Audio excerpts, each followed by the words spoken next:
Hello everyone, welcome to my channel. আজকে হলো নবমীর জন্য আমি এখানে রেডি হয়ে নিয়েছি। আজকে কোথায় করে ঠাকুর দেখতে যাবো ওটা তোমাদের শেয়ার করবো। আর নবমী না দিন দিন থাকতেই বেরিয়ে পড়েছিলাম ঠাকুর দেখার জন্য, কারণ আগের দিন এইসব ঠাকুরগুলো আমি দেখতে পারিনি রাতের বেলা। তো আজকে নবমী দিন দিন থাকতে বেরিয়ে পড়েছি ঠাকুর দেখার জন্য। আর আমি ঠাকুর দেখতে যাবো, আমার বড় আমাকে বাচ্চাদের মতো নিয়ে যাবে হাত ধরে। এটা আমার বরের অভ্যাস, যেখানে যাবো বাচ্চাদের মতো কেয়ার করার অভ্যাস, এটা আমার বরের। তো যাই হোক, ভিতরটা খুবই সুন্দর ছিল। মাটির টান থিমটা করেছিল, মাটির উপর টানের।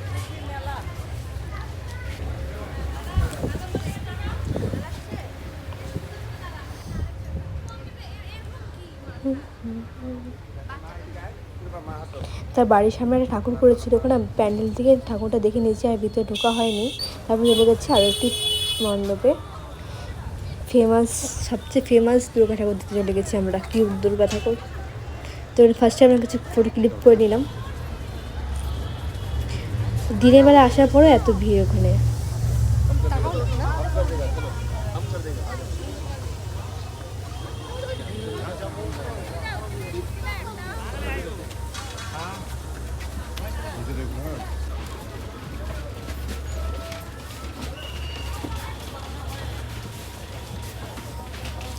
তো সবচেয়ে ভাইরাল দুর্গা ঠাকুর হলো আমাদের এখানে শিলিগুড়িতে বানিয়েছে সবচেয়ে কিউট দুর্গা ঠাকুর। তোমাদের কেমন লাগলো দুর্গা ঠাকুরটা দেখে কমেন্ট করে বলো। তবে আমি এখানে একটা ট্রেন্ডিং ভিডিও শ্যুট করতেছিলাম, কিন্তু ওটা হচ্ছিল না। তো আমি ট্রাই করেছি, কেমন হচ্ছে কমেন্ট করে বলো।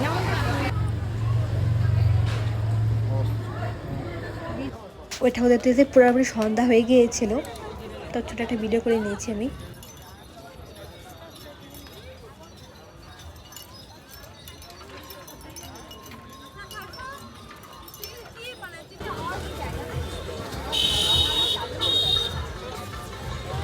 আমি আমার বরের মিলে একটু মেলা ঘুরে নিচ্ছিলাম, কী নিব দেখা।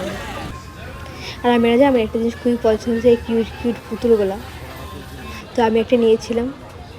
ওখানে যাদেরকে আমার বর বললো কি আমাকে সফটওয়্যার নেওয়ার জন্য, কিন্তু আমার কাছে ছিল এরকম একটা সেম টু সেম আমার কাছে আছে। এটাকে আমি আমার বরের জন্য মালিশ দেখতেছিলাম, মালিশ মেশিন, কিন্তু ওটা আমি নিইনি। তারপর বাইরে এসেছিলাম চুড়ি, কিন্তু আমার হাতে চুড়ি পাওয়াই যায় না।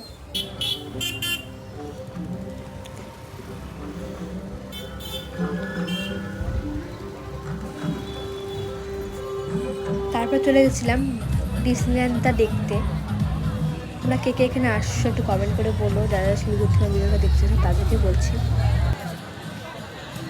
যেদিন থেকে বাস কাটছে আমি সেদিন থেকে আমি দেখছি পুরো প্যান্ডেলটা কী করে হয়েছে না হয়েছে, সম্পূর্ণ পর্যন্ত আমি দেখছি এই প্যান্ডেলটা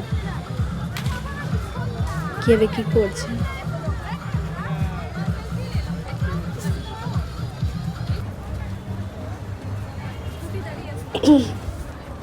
আর এত লেটে ভিডিও ছাড়তে তার জন্য সত্যি সরি, আমার শরীরটা বেশি ভালো না, গলাটা এমনভাবে ঠান্ডা লেগেছে, গলা বসে ঠান্ডা ভরসা দিতে পারছিলাম না।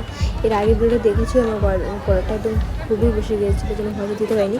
তো এবার আস্তে আস্তে করে সবগুলো ভিডিও ছাড়তেছি, এখনও আর 2টা ভিডিও ছাড়া বাকি আছে পুজোরই। তবে লক্ষ্মী পূজার ভিডিও ছাড়া বাকি আছে, ছাড়বো আস্তে আস্তে করে। আশা করবো তোমরা একটু ম্যানেজ করে নেবে। ওখানে তবে মেলা ঘুরতেছিলাম একটু সত্যিকারের। ওখানে যে আমার একটা জিনিস খুবই পছন্দ হয়ে গেছিলো, এখানে একটা আলু ডিশের দাম 100 টাকা করে। তাও আমি খাবো, খুবই টেস্টি ছিল এটা খেতে। কারা কারা খেয়েছে মেলার মধ্যে এটা কমেন্ট করে বলো। এটা নামটা না আমার ঠিক মনে নেই, আর খেতে খুবই টেস্ট ছিল, জিভে জল চলে আসছিল ভিডিওটা এডিট করতে করতে।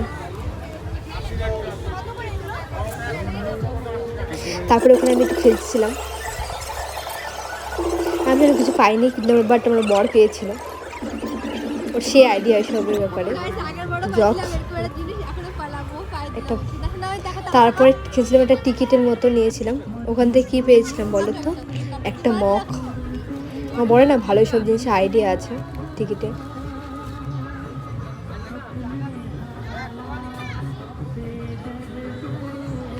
ঘুরবি এখন পাওয়া যাবে একটা হলো মগের মতো জিনিস।